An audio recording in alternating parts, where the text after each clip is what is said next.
हरे कृष्णा। श्रीमद् भागवतम के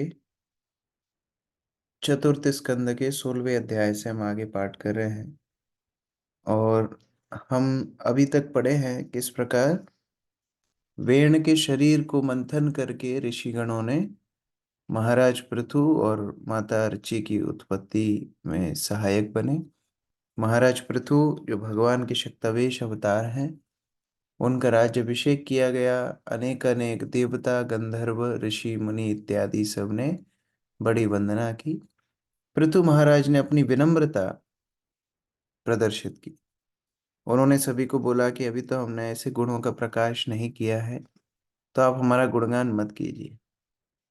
भौतिक संसार का एक नियम है, जो व्यक्ति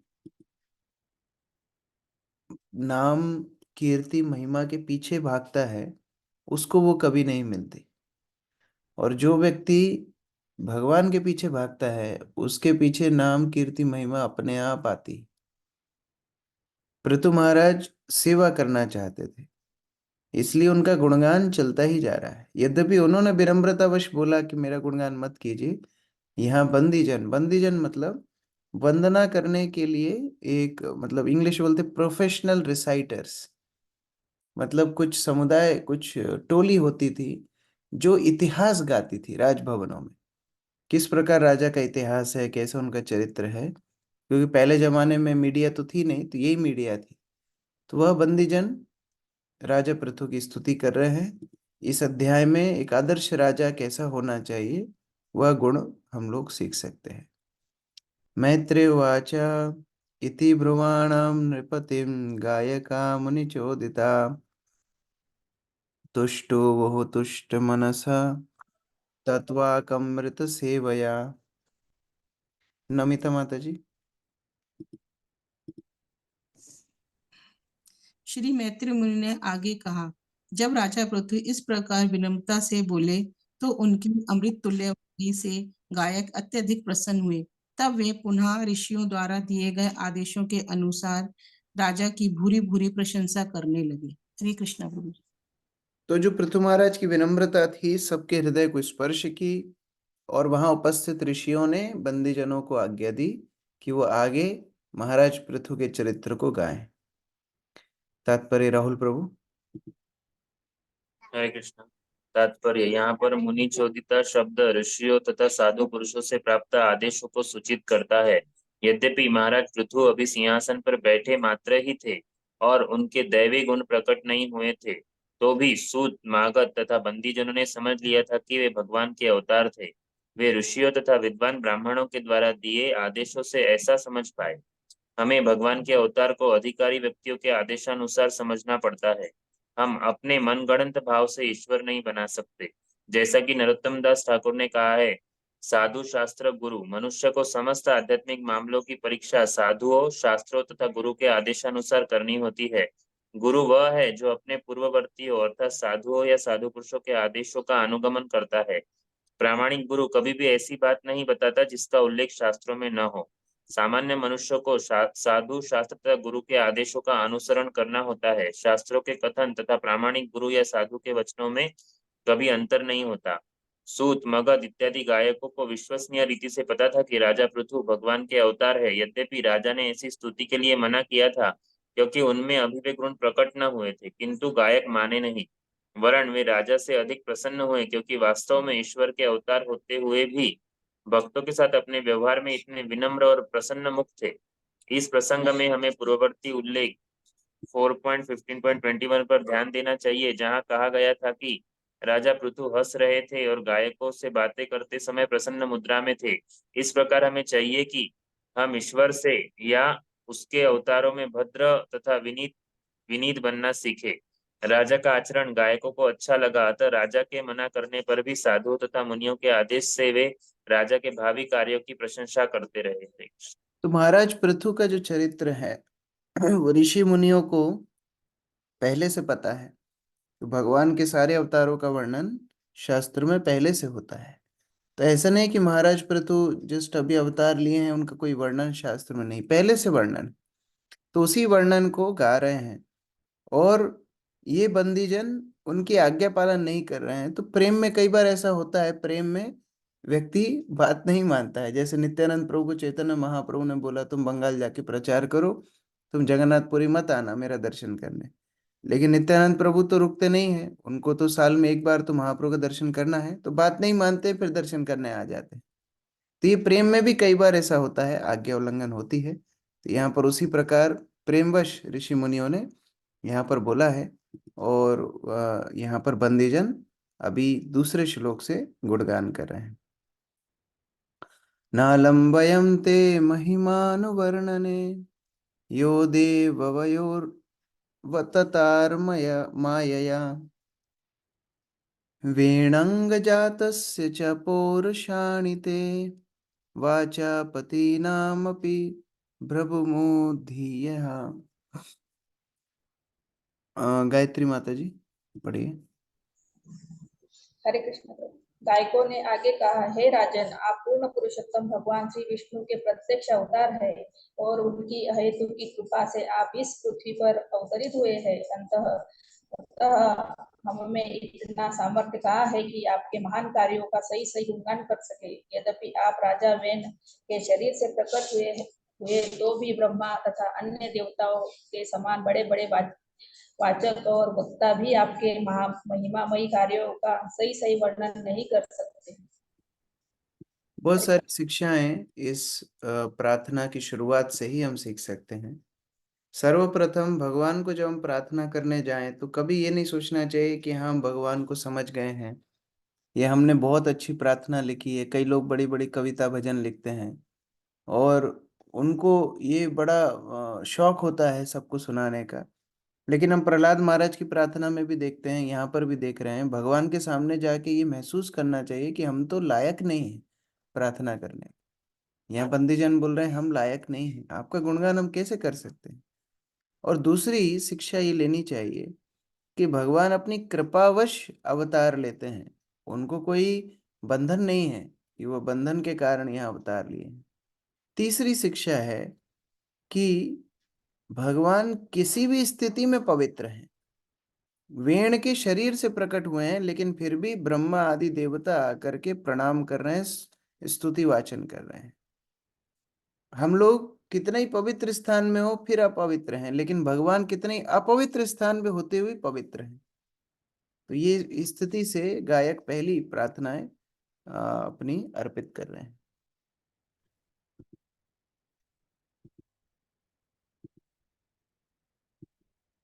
तात्पर्य आरती माता जी।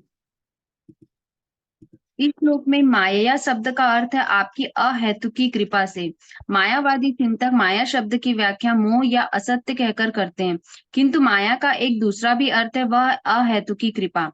माया के दो प्रकार हैं, योग माया तथा महामाया। महामाया योग माया का विस्तार है और ये दोनों ही मायाएं श्री भगवान की अंतरंगी शक्ति की भिन्न भिन्न अभिव्यक्तियां हैं। जैसा कि श्रीमद् भगवत गीता में कहा गया है, श्री भगवान अपनी अंतरंगी शक्ति आत्म माया से उत्पन्न होते हैं।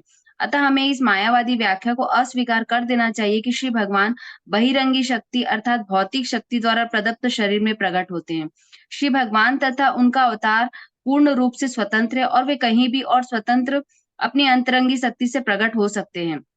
यद्यपि राजा पृथु राजा वेन के तथाकथित मृत शरीर से उत्पन्न हुए थे, किंतु तो भी राजा पृथु पूर्ण पुरुषोत्तम भगवान की अंतरंगी शक्ति से भगवान के अवतार थे। श्री भगवान किसी भी वंश में प्रकट हो सकते हैं, कभी वे मत्स्य अवतार के रूप में तो कभी वराह अवतार के रूप में प्रकट होते हैं।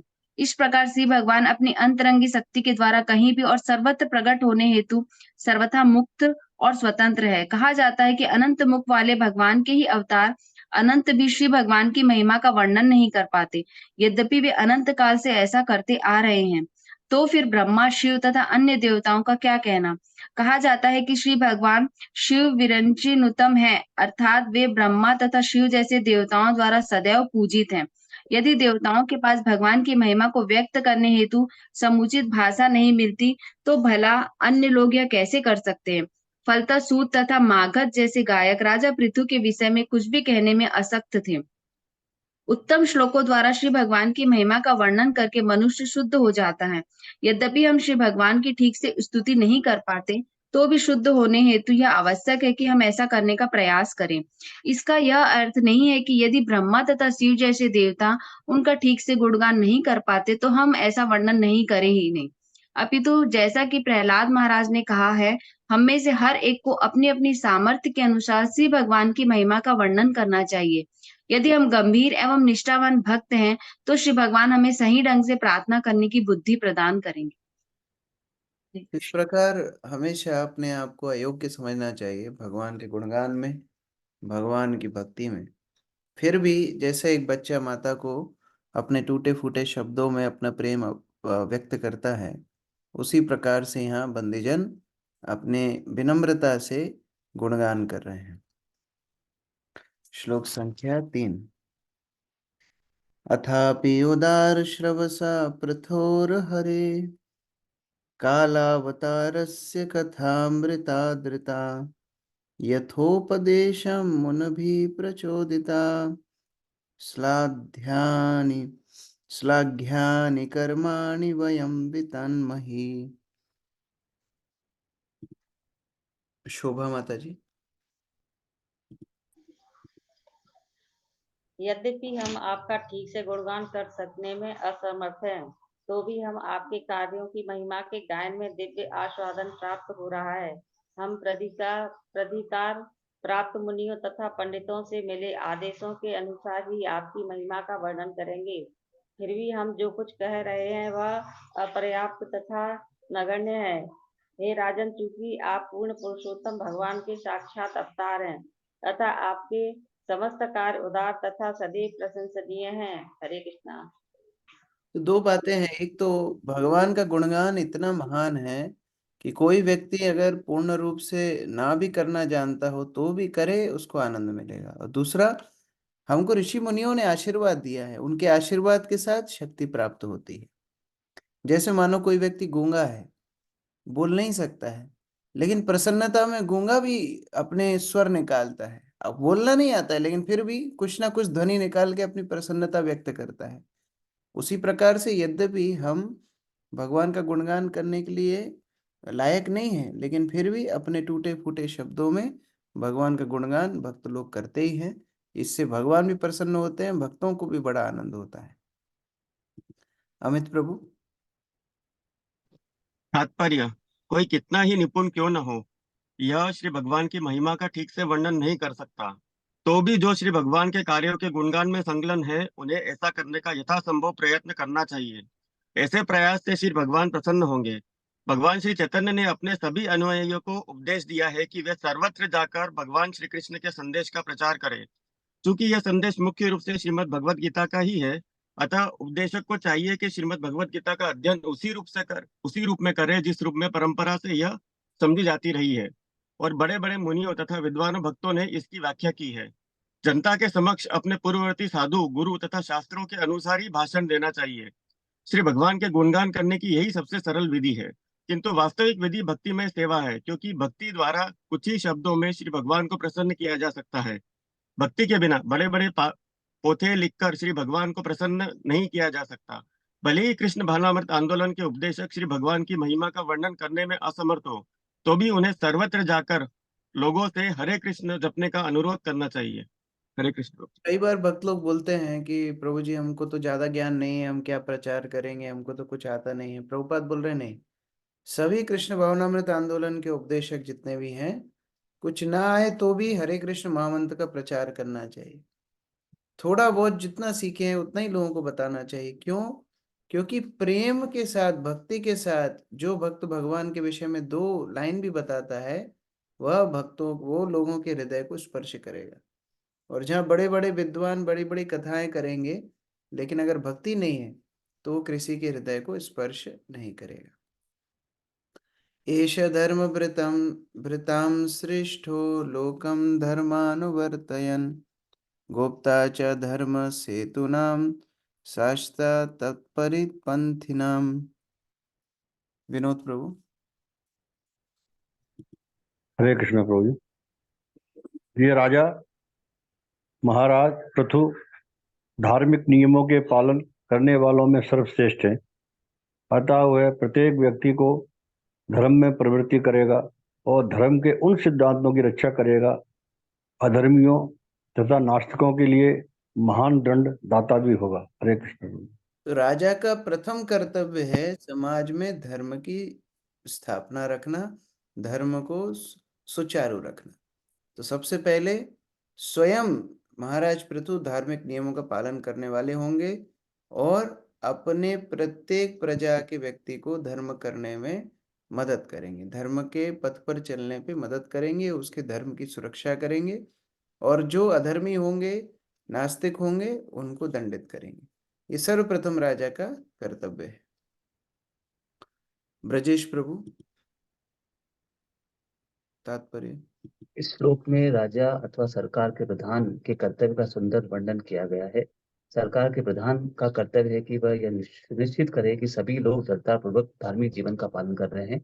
राजा को नास्तिकों को दंडित करने में भी कठोर होना चाहिए। दूसरे शब्दों में राजा या सरकार के प्रधान को चाहिए कि नास्तिक या ईश्वर विहीन सरकार का प्रक्षय न दे। अच्छी सरकार की यही कसौटी है। धर्मनिरपेक्ष सरकार के नाम पर राजा या सरकार का प्रधान उदासीन रहता है और लोगों को सभी प्रकार के अधार्मिक कृत्य करने की छूट देता है। ऐसे राज्य में समस्त आर्थिक विकास के बावजूद लोग सुखी नहीं रह सकते।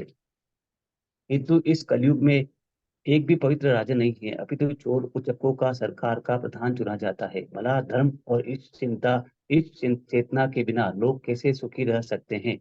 ये धूर्त कपटी अपनी स्वयं की इंद्रिय दृष्टि के लिए नागरिकों से मनमाना कर खसोटते हैं। भविष्य में लोग इतने तंग किए जाएंगे कि श्रीमद् भागवतम के अनुसार वे अपने अपने घर तथा गांव छोड़कर जंगलों में जा बसेंगे। फिर भी कलयुग में कृष्ण भावना भावित लोगों के द्वारा प्रजातांत्रिक सरकार को कब्जे में किया जा सकता है। यदि ऐसा हो जाए तो जनता अत्यंत सुखी हो जाए।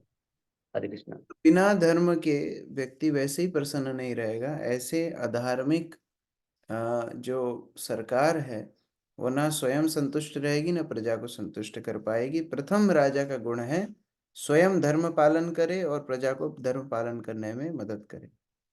एष वै लोकपालानां बिभर्ते एक तनौ तनौ तनु काले काले यथा भागम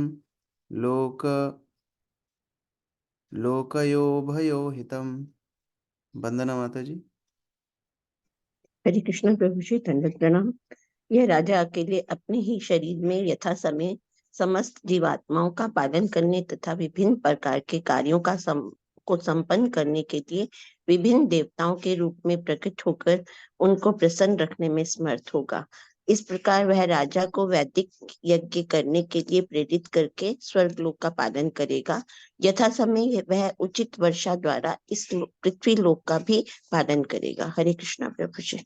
अभी कुछ असामान्य कार्य भी बता रहे हैं, किस प्रकार प्रजा को वैदिक यज्ञ करने इत्यादि के लिए प्रोत्साहन करेंगे, उच्च लोकों में जाने में मदद करेंगे और पृथ्वी पे जो वर्षा का अभाव है उस सबको यथाचित यथा समय वर्षा लाने की व्यवस्था करेंगे। ये सब व्यवस्था राजा की होती है। केवल कर वसूलना राजा का काम नहीं है। जितना कुछ समाज को, प्रजा को जीने के लिए चाहिए वो सब राजा को देना पड़ेगा। ये सब राजा के कर्तव्य है। आयुष प्रभु। तात्पर्य, विभिन्न कार्यों का भार उठाने वाले जो देवता इस जगत का पालन करते हैं वे पूर्ण पुरुषोत्तम भगवान के सहायक मात्र है। जब श्री भगवान का कोई अवतार इस लोक में आता है तो सूर्य, चंद्र, इंद्र सभी देवता उनके साथ हो लेते हैं। फलस्वरूप ईश्वर का अवतार विभिन्न देवताओं का भी कार्य संपन्न करते हुए लोगों को व्यवस्थित रखता है। पृथ्वीलोक की रक्षा तो उचित वर्षा पर आश्रित है और जैसा कि श्रीमद् भगवद गीता तथा अन्य शास्त्रों में कहा गया है, वर्षा का भार संभालने वाले देवताओं को प्रसन्न करने हेतु यज्ञ किए जाते हैं। अन्नाद भवन्ति भूतानि पर्जन्य अन्नाद संभव यज्ञात भवति पर्जन्यो यज्ञ कर्म समुद्भव। सब प्राणी अन्न से भरण पोषण करते हैं और अन्न वर्षा से उत्पन्न होता है। वर्षा की उत्पत्ति यज्ञ से होती है और यज्ञ स्वधर्म संपन्न करने से प्रकट होता है। इस प्रकार यज्ञ को उचित विधि से संपन्न होना अनिवार्य है। जैसा कि यहाँ पर इंगित किया गया है, राजा पृथु अकेले समस्त नागरिकों को ऐसे याज्ञिक कर्म करने हेतु प्रेरित करेंगे जिससे कोई अभाव या कष्ट न रहे। किंतु कलयुग में तथाकथित धर्मनिरपेक्ष राज्य में सरकार की कार्यकारी शाखा के अध्यक्ष तथाकथित राजा और राज्य अध्यक्ष जो मूर्ख तथा धूर्त कपटी है और प्रकृति के गुण रहस्यों तथा यज्ञ के नियमों से सर्वथा अनभिज्ञ है। ऐसे धूर्त कपटी सदैव विविध योजनाएं बनाते हैं जो विफल होती रहती है और परिणाम स्वरूप जनता को उपद्रव सहने पड़ते हैं। ऐसी स्थिति का सामना करने हेतु शास्त्रों का उपदेश है, हरे नामेव केवलम कलो नास्तेव नास्तेव नास्तेव गतिर अन्यथा। इस प्रकार सरकार की इस दुर्भाग्य पूर्ण स्थिति का सामना करने हेतु जनता को हरे कृष्ण कृष्ण कृष्ण हरे हरे, हरे राम राम राम हरे हरे इस महामंत्र को जपने का उपदेश दिया जाता है। इस प्रकार यज्ञ से संतुष्ट होते थे। धर्म पालन करने के लिए राजा उत्साहित करते थे प्रजा को। कलयुग का युग धर्म हरिनाम संकीर्तन है। प्रभुपाद बोल रहे हैं अगर संकीर्तन करेंगे तो उस प्रकार धर्म के पथ पर चल के प्रजा संतुष्ट हो सकती है। वसु कालो पादत्ते काले चायं विमुञ्चते समः सर्वेषु भूतेषु प्रतपन्य वादिभू। वीर प्रसाद प्रभु। हरे कृष्ण प्रभु, दंडवत प्रणाम। यह राजा पृथु सूर्यदेव के समान प्रतापी होंगे और जिस प्रकार सूर्यदेव हर एक को एक समान रूप से अपना प्रकाश वितरित करते हैं, उसी प्रकार राजा पृथु अपनी कृपा सबको संवितरित करेंगे। जिस प्रकार सूर्यदेव 8 मास तक जल को वाष्पित करते हैं और वर्षा ऋतु में प्रचुर मात्रा में उसको लौटा देते हैं, उसी प्रकार यह राजा भी नागरिकों से कर वसूल करेंगे और आवश्यकता के समय इस धन को लौटा देंगे। इस श्लोक में राजा पृथु की तुलना सूर्य से की जा रही है। जैसे सूर्य समदर्शी होते हैं, सभी को प्रकाश देते हैं, उसी प्रकार राजा को भी सारी प्रजा को एक समान प्रेम देना चाहिए। चाहे वो जानवर हो, पक्षी हो, वृक्ष हो, चाहे मनुष्य हो, सबको समान प्रेम राजा देते हैं, संरक्षण प्रदान करते हैं। ऐसा नहीं एक तरफ तो कुत्तों के लिए बड़ा पेटा और अलग अलग ऑर्गेनाइजेशंस बड़े एनिमल राइट्स बता रहे हैं, दूसरी तरफ गाय कट रही हैं, बकरे कट रहे हैं और अलग अलग लोग मांस खा रहे हैं। ऐसा नहीं, राजा सारी प्रजातियों का संरक्षण करते हैं सूर्य समान। दूसरा, जैसे सूर्य जल को भाप बना करके बादल में परिणत कर देता है और बाद में वर्षा काल में प्रचुर मात्रा में जब जरूरत है उस समय पर वर्षा दे करके सब प्रजा को पानी देता है, उसी प्रकार राजा कर तो वसूलता है लेकिन उससे कई ज्यादा समाज में सुविधाएं इत्यादि लौटा देता है जिससे नागरिक अच्छी तरह से जी सके। तात्पर्य मंजू माता जी। तात्पर्य, इस श्लोक में कर वसूल करने की विधि की सुंदर व्याख्या हुई है। कर वसूली कथाकथित प्रशासनिक अध्यक्षों की इंद्र तुष्टि के लिए नहीं होती है। कर से प्राप्त आय को आवश्यकता पड़ने पर यथा दुर्भिक्ष या बाढ़ के समय नागरिकों को बांट देना चाहिए। कर की इस आय को सरकारी नौकरियों को उच्च वेतन तथा अन्य भत्ते देने के रूप में कभी भी व्यय नहीं होने देना चाहिए। किंतु कलयुग में नागरिकों की दशा अत्यंत शोचनीय है, क्योंकि जनता से विविध रूपों में कर संग्रह किया जाता है और प्रशासकों को व्यक्तिगत सुविधाओं में उसका व्यय किया जाता है। इस श्लोक में सूर्य का उदाहरण अत्यंत सटीक है। सूर्य पृथ्वी से लाखों मील दूर है और यद्यपि यह पृथ्वी को स्पर्श नहीं करता, तो भी सागरों से जल ग्रहण करके वर्षा ऋतु में समग्र लोगों की भूमि पर इसे वितरित करके भूमि को उपजाऊ बनाता है। एक आदर्श राजा के रूप में राजा पृथु राज्य के ग्राम ग्राम में सूर्य के समान ही निपुणता से यह कार्य करेंगे। इस प्रकार सूर्य के साथ तुलना हो रही है। अगला उनकी सहनशीलता को बता रहे हैं श्लोक संख्या 7। तितिक्षति अक्रमं वेन्या उपरि आक्रमत अपि भूतानां करुणा शश्वत आर्तानां क्षितिवृत्तिमान। मयूरिका माता जी। यह राजा पृथु समस्त नागरिकों पर अत्यधिक दयालु रहेंगे। यदि एक दिन एक दीन पुरुष विधि विधानों की अवहेलना करके राजा के सिर पर अपना पांव रख दे तो भी राजा अपनी अहेतु की कृपा से उस पर ध्यान न देकर क्षमा कर देंगे। जगत के रक्षक के रूप में ये पृथ्वी की ही भांति सहिष्णु होंगे। हरे कृष्ण। अभी सूर्य से पिछले श्लोक में तुलना की थी, इस श्लोक में पृथ्वी से तुलना कर रहे हैं। पृथ्वी के ऊपर हम पैर रखते हैं, पृथ्वी के ऊपर ही हमारा वजन रहता है, पृथ्वी के ऊपर ही पाप कृत्य करते हैं, पृथ्वी सब कुछ सहन करती है। उसी प्रकार से एक राजा अपनी प्रजा को पुत्रवत प्रेम करते हैं। यदि कोई दीन व्यक्ति से कुछ गलतियां हो, व अज्ञानवश राजा को अपमान भी कर दे, विधि विधानों का उल्लंघन कर दे, तो भी राजा उसको सहन करके उसके उत्थान की, उसके भले की कामना करते हैं। उस प्रकार राजा को सहनशील होना चाहिए। तात्पर्य यामिनी माता जी। तात्पर्य, यहाँ पर राजा पृथु की सहनशीलता की तुलना पृथ्वी से की गई है। यद्यपि पृथ्वी सदैव मनुष्यों तथा पशुओं द्वारा पद दलित होती रहती है, तो भी वह अन्न, फल, शाक इत्यादि उत्पन्न करके उन्हें भोजन देती है। एक आदर्श राजा के रूप में महाराज पृथु की तुलना पृथ्वी से की गई है, क्योंकि भले ही कुछ नागरिक राज्य के विधि विधानों का उल्लंघन करे, तो भी वे सहिष्णु बनकर अन्न तथा फल से उनका पालन करेंगे। दूसरे शब्दों में, अपनी स्वयं की सुविधाओं की चिंता न करते हुए नागरिकों की सुविधाओं का ध्यान रखना राजा का कर्तव्य होता है।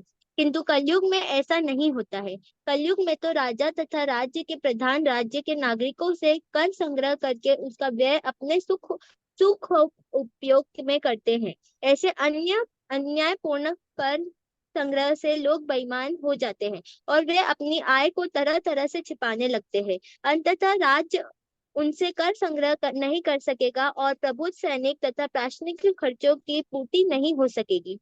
सारी व्यवस्था बैठ जाएगी और राज्य भर में उपद्रव तथा अशांति उत्पन्न हो जाएगी। इस प्रकार प्रकृति हमको कितने सुंदर सुंदर गुण सिखाती है। यहाँ सूर्य और पृथ्वी के माध्यम से शिक्षाएं भी दी जा रही हैं। साथ में एक महान राजा के क्या गुण होने चाहिए, और ये राजा के लिए नहीं, सभी नेता जो भी हैं समुदाय में, हम सभी किसी न किसी समुदाय का नेतृत्व कर रहे हैं। चाहे कोई व्यक्ति अपने घर का ही नेतृत्व कर रहा है, समाज का नेतृत्व कर रहा है, भक्तों के समाज में भी कई नेतृत्व सेवाएं रहती हैं। ये सब गुणों से हमको सीखने चाहिए। देवरवश्यति आसौ देवा नर देवा वपु हरि कृच्छ प्राण प्रजा ह्येषा रक्ष्यति अंजसा इंद्रवत। शिवानी माता जी। जब वर्षा नहीं होगी और जल के अभाव से नागरिक महान संकट में होंगे, तो यह राजवेशधारी भगवान स्वर्ग के राजा इंद्र के समान जल की पूर्ति करेगा। इस प्रकार अनावृष्टि सूखे से यह नागरिकों की रक्षा कर सकेगा। इस प्रकार से अब महाराज इंद्र से तुलना की जा रही है। पृथ्वी पे वर्षा नहीं होगी, आगे हम पढ़ेंगे विस्तार से, और उसके अभाव में कुछ भी खाने पीने को नहीं रहेगा। उसमें महाराज पृथु वर्षा का जल लेकर के आएंगे, जैसे महाराज इंद्र, जैसे इंद्रदेव वर्षा के देवता हैं। तात्पर्य अर्चना माता जी।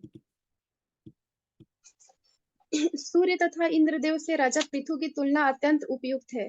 स्वर्ग लोक के राजा इंद्र पर पृथ्वी तथा अन्य लोकों में जल वितरित करने का भार है।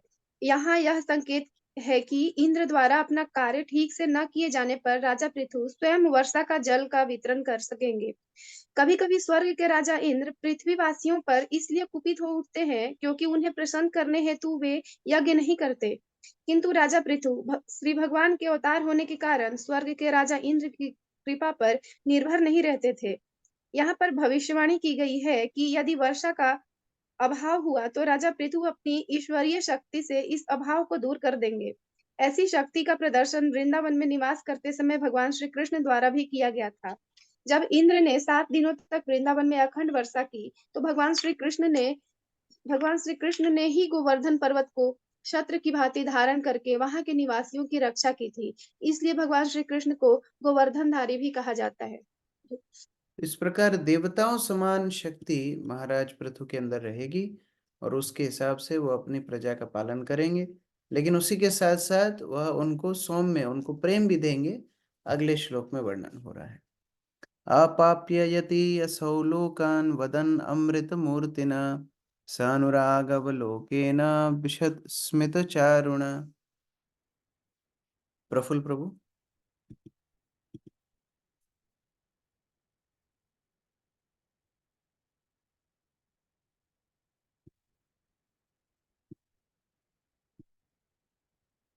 जय माता जी। यह राजा पृथु महाराज अपनी प्यारी चितवन तथा अपने चंद्रमा सदृश मुखमंडल से, जो नागरिकों के लिए अत्यधिक प्यार से सदैव हंसता रहता है, सबके शांत जीवन में और वृद्धि करेंगे। हाँ, तो यहाँ पर अब चंद्रमा से वो उपमा दी जा रही है। चंद्रमा समान, जैसे चंद्रमा शीतलता प्रदान करता है, ऐसे ही महाराज पृथु का हसित मुख भी प्रजा को बड़ा ही प्रेरणा, बड़ा ही प्रेम, बड़ा ही सौम्य सौहार्द प्राप्त कराएगा। आज के लिए अंतिम श्लोक पढ़ लेते हैं। अव्यक्त वर्तमैश निगूढ़ कार्यो गंभीर वेदा उपगुप्त वित्तः अनंत महात्म गुणैक धाम पृथु प्रचेता एव संप्रतात्मा। अंकित प्रभु। गायकों ने आगे कहा, राजा द्वारा अपनाई गई नीतियों को कोई भी नहीं समझ सकेगा, उसके कार्य भी गुप्त रहेंगे और कोई यह ना जान सकेगा कि वह प्रत्येक कार्य को किस प्रकार से सफल बनाएगा। उसका दोष सदा ही लोगों से अज्ञात रहेगा। वह अनंत महिमा तथा उत्तम गुणों का आगार होगा। उसका पद स्थायी तथा प्रच्छन्न बना रहेगा।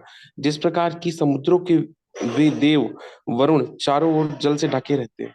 हरे कृष्ण प्रभु। अभी अगली उपमा दे रहे हैं वरुण देव से, जो समुद्र के या जल के देवता हैं। और जैसे जल के भीतर क्या है हर व्यक्ति नहीं समझ सकता, समुद्र इतना प्रगाढ़ है, उसके भीतर क्या चल रहा है समझ नहीं सकता।